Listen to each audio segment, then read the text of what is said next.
Kasih karunia dan damai sejahtera daripada Allah Bapa dan anaknya Tuhan Yesus Kristus menyertai saudara sekalian. Amin.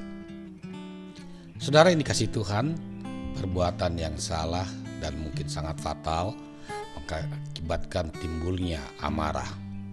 Akibat amarah, orang mendapat sanksi dari perbuatan yang salah tersebut. Hukuman yang didapat mungkin untuk orang itu saja, atau mungkin juga berdampak kepada orang lain. Namun bagaimanakah bila Tuhan marah kepada umatnya? Mari kita dengar firman Tuhan yang tertulis di 1 Samuel 2 ayat 30. Sebab itu demikianlah firman Tuhan Allah Israel. Sesungguhnya aku telah berjanji, keluargamu dan kaummu akan hidup di hadapanku selamanya. Tetapi sekarang demikian firman Tuhan, jauhlah hal itu daripadaku, sebab siapa yang menghormati aku akan kuhormati, tetapi siapa yang menghina aku akan dipandang rendah. Saudara yang dikasihi Tuhan, ada istilah hukum yaitu lex talionis, yang artinya adalah hukum pembalasan.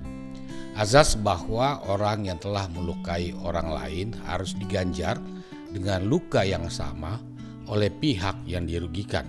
Atau menurut interpretasi yang lebih halus, korban harus menerima ganti rugi yang setimpal.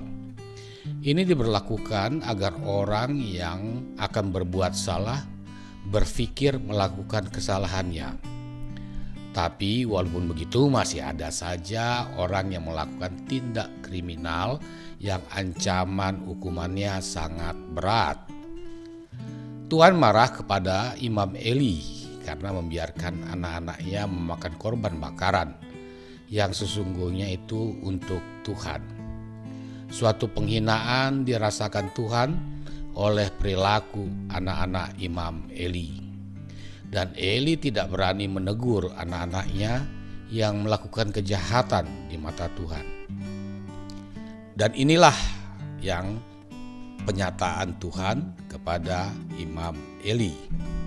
Orang yang menghormati Tuhan akan mendapat hormat dari Tuhan.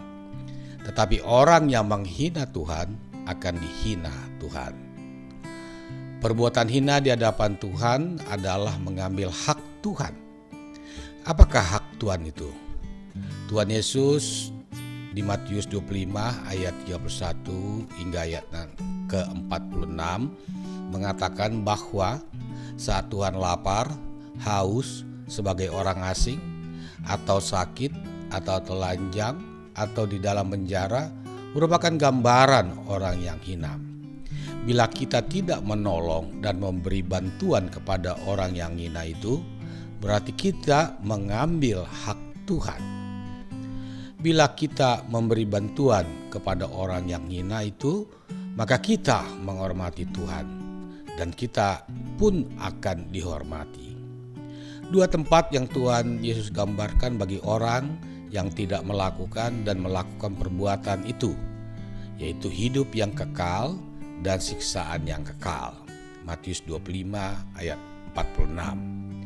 Karena itu, saudara yang dikasihi Tuhan, marilah kita selalu berbuat baik dan yang berkenan di hadapan Tuhan. Maka kita akan mendapat balasan yang baik dari Tuhan, yang maha baik itu. Tuhan memberkati. Amin.